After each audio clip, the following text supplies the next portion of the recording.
Chicken పచ్చడిలోకి ఆవాలు మెంతులు అయితే ఫ్రై చేస్తున్నానండి. నూనె అయితే హీట్ ఎక్కింది. అయితే చికెన్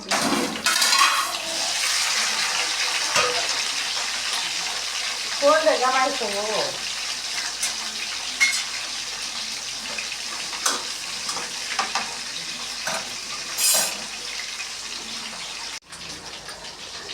కొంచెం పసుపు వేస్తున్నా.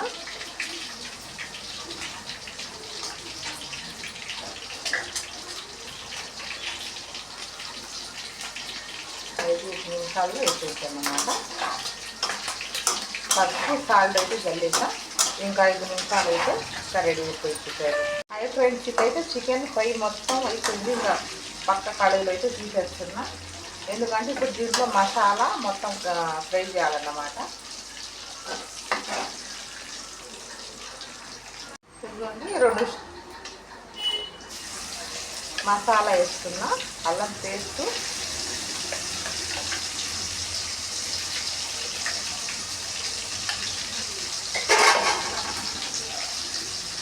ధనియాల మెంతుల పౌడర్, ఆవాలు మెంతుల పౌడర్ అన్నమాట. ఎందుకంటే రుచి టేస్ట్ కోసం. అల్లం పేస్ట్ కూడా ఫ్రై అయింది కదా. ఇప్పుడు కారం అయితే వేస్తున్నా. ఎందుకంటే కారం పచ్చి వాసన కొట్టకుండా ఉంటుంది ఇలా ఫ్రై చేసుకుంటే. కారం కూడా ఫ్రై అయిపోయింది. నేను ఇప్పుడు చికెన్ ముక్కలు అయితే వేసేసా. బాగా ఇప్పుడు కలుపుకోవాలి. ఇలా అబ్బా స్మెల్ అయితే అసలు అద్దిందండి. చికెన్ ఫ్రై చేసుకుంటారు ఎంత బాగుందో. ఇంకా ఒక 5 నిమిషాలు అయితే అలా సిమ్లో పెట్టేసి కొత్తిమీర అయితే గార్నిష్ చేసుకుంటాం. ఎద్దుగండి చూసారా ఫ్రెండ్స్. ఇంకైతే మొత్తానికైతే మన చికెన్ ఫ్రై రెడీ అయిపోయింది. ఇప్పుడు దీంట్లోకి అయితే కొంచెం చికెన్ మసాలా వేయాలి కదా. మేము ఎన్ని మసాలాలు వేసినా ఆ తర్వాత అయితే కొత్తిమీర అయితే జల్లుకోవాలి. అసలు ఇది లేనిదే కర్రీ ఏది కూడా అందం కూడా రాదన్నమాట ఫ్రెండ్స్. సరేనా? ఇలాగుంది చూసి కామెంట్ చేయండి. హాయ్ ఫ్రెండ్స్, చూసారు కదా ఈరోజు మన ఆదివారం స్పెషల్ చికెన్ ఫ్రై అయితే.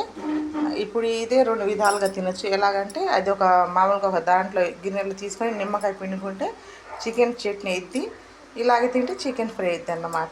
ఎలాగుంది ఇంకెందుకు చూసేద్దామా. చూసే పనే లేదు. టేస్ట్ బట్టి అద్దింది. చూస్తుంటేనే ఇప్పుడు కన్నా రేపు పొద్దున్నకైతే భలే బాగుంటుందండి. ఎందుకంటే నైట్ మొత్తం ఉప్పు కారం పట్టేది ముక్కలకి. ఇంకా రేపు వేడి వేడి అన్నంలో 2 ముక్కలు గిన్నె వేసుకొని కొంచెం గ్రేవీ వేసుకుంటే సూపర్గా ఉంటుందండి. 2 ముద్దలు ఎక్కువ తినచ్చు కానీ తక్కువ అయితే తినదు. సరిగా ఉంటా మరి. Bye bye. నచ్చితే లైక్ చేయండి. ముట్ట పడుతుంది. నచ్చితే లైక్ చేయండి ఫ్రెండ్స్. సబ్స్క్రైబర్ చేసుకోండి. Bye bye.